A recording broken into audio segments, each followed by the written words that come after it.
All right, welcome in. This is your odds checker betting preview for this week's Tour Championship. I'm Rick Gehman, that right there, Geoff Fienberg. And Jeff, this is it, man. 30 guys. Final event of the super season. And with the new starting strokes format, there's just kind of a lot to talk about. Yeah, this is sort of like, I don't know, a cherry on top of like golf season as an ice cream sundae.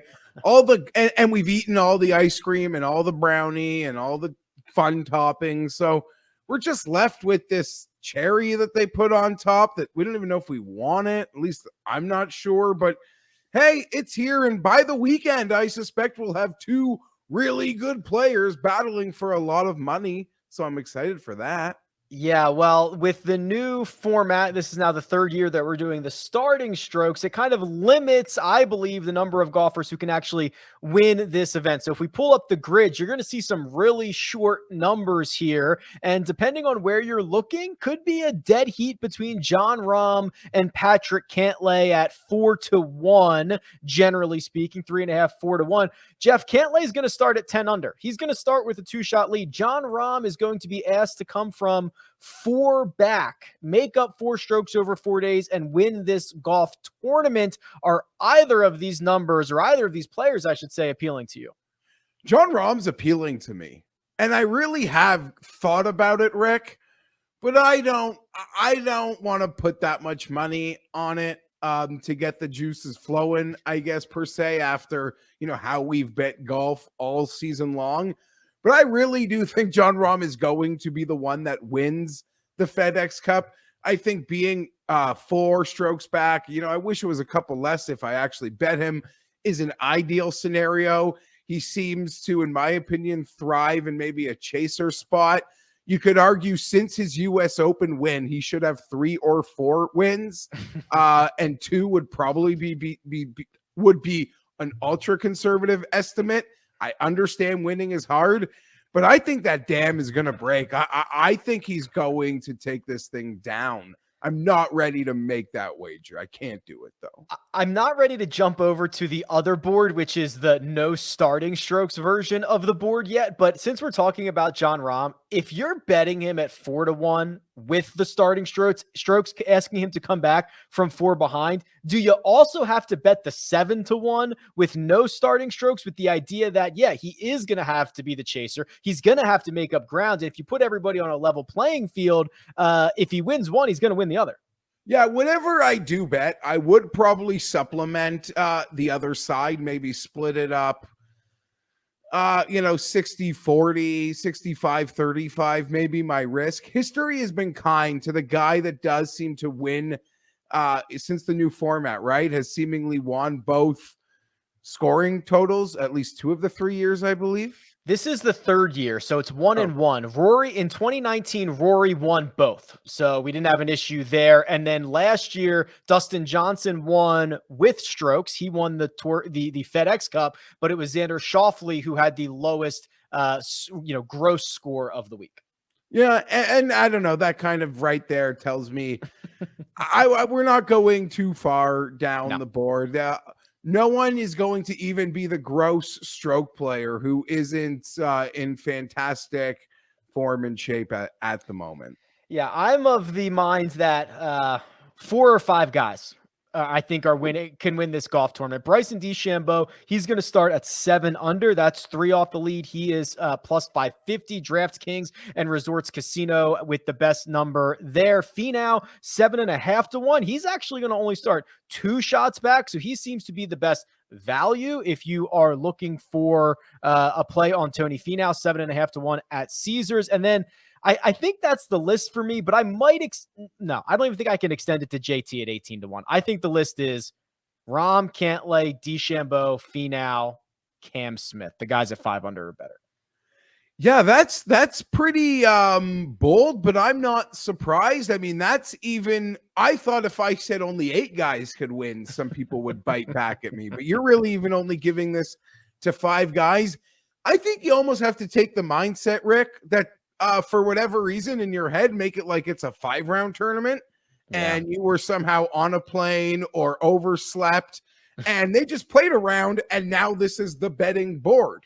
And you maybe ask yourself, let's say John Rahm started this tournament at 7 under and finished the first round 4 back of Cantley. Would you be happy and would think 4 under is maybe fair? And on the other side of that, when you go farther down the board, and it's like, yeah, I don't mind the Abe answers at 28-1. Like, he could overcome 6 strokes, but can he overcome 6 strokes while jumping those other players? It's like sort of in baseball looking at, trying to get a playoff spot. I'm only X amount of games back, but I got to jump those other fantastic players. And I don't think there's more than, you say 5, I'm going to say about 8 or 9 that have a possibility. Yeah, 5 might be small, but I think you nailed it for me. The idea that you not only have to make up the strokes, but the guys that you have to make up strokes on are not the scrum. It's not like Thursday warrior. When Sepp Straka jumps out to the lead and he's going to be gone by Friday afternoon. This is the guys who have literally been the best players on the planet. So that's kind of my issue with some of the guys that 4 or 3 under par trying to get back in this thing. Yeah, you have to hunt down the guys who are currently playing the best in the world at the moment. No shocker, they're all world-class players. I don't know.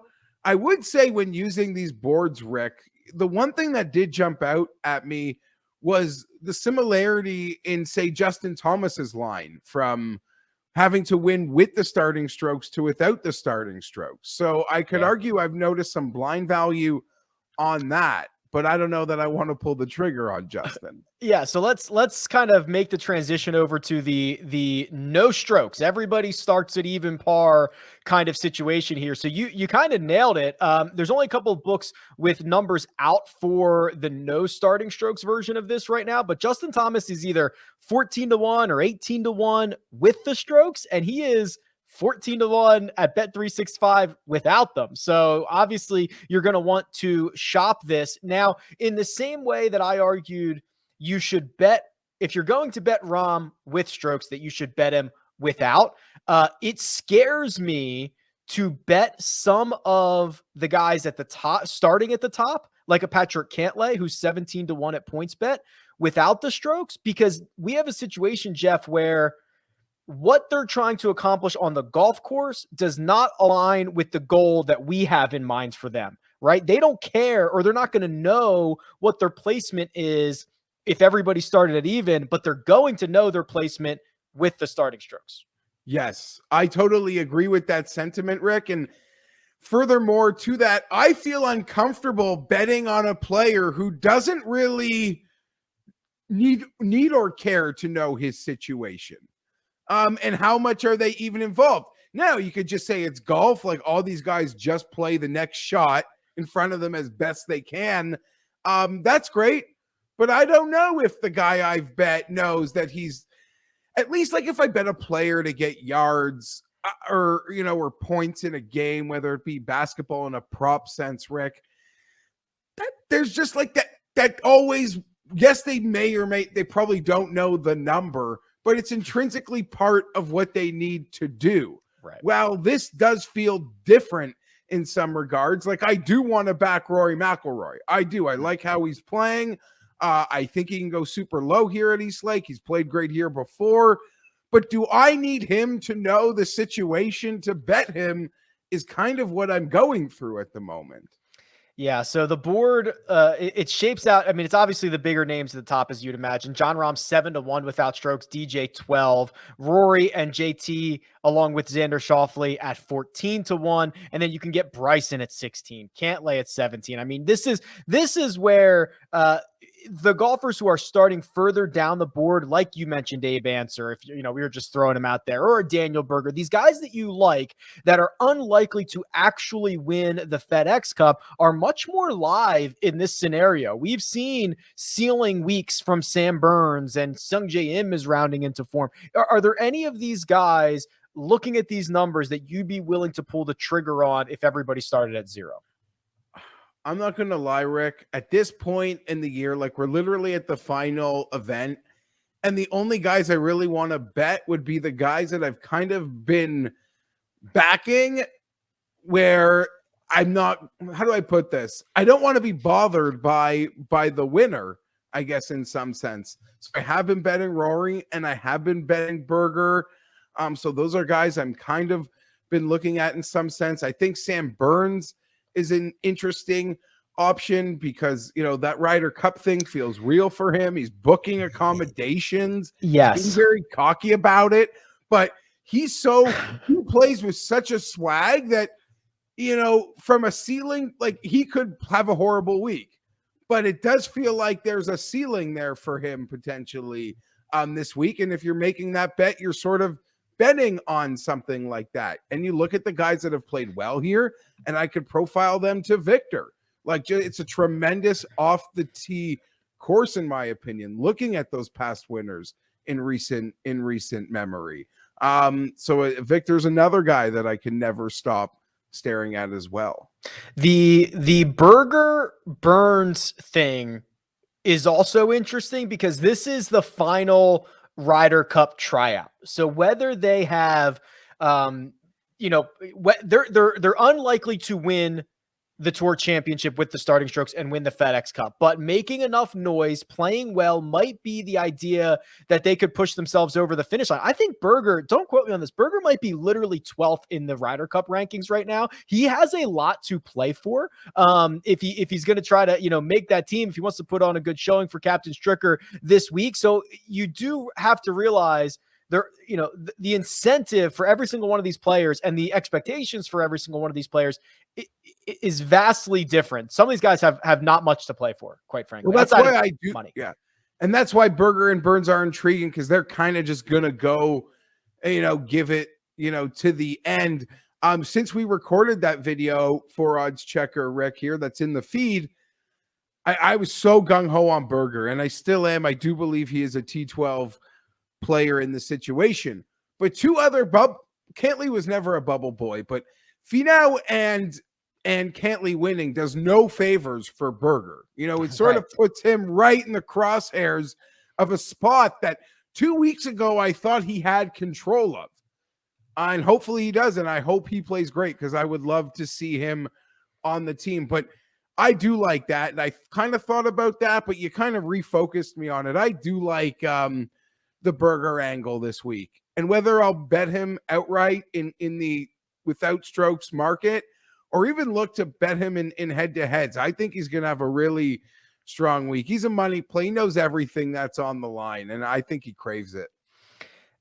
Daniel Berger has not lost strokes on approach in any event since the week before he won Pebble. That was like February or like January. I mean, it's been an incredible stretch of golf for him in terms of the ball striking categories. He's 25-1 without the stroke. So Geoff, just to recap here, what's your card going to look like? You kind of alluded to maybe you'll split some of these bets. How big? I mean, it's a 30-man field that might go down to 29 if Patrick Reed doesn't end up teeing it up. I don't know what his status is this week. It's a very small field. How does that impact your card and deployment with this final event of the season?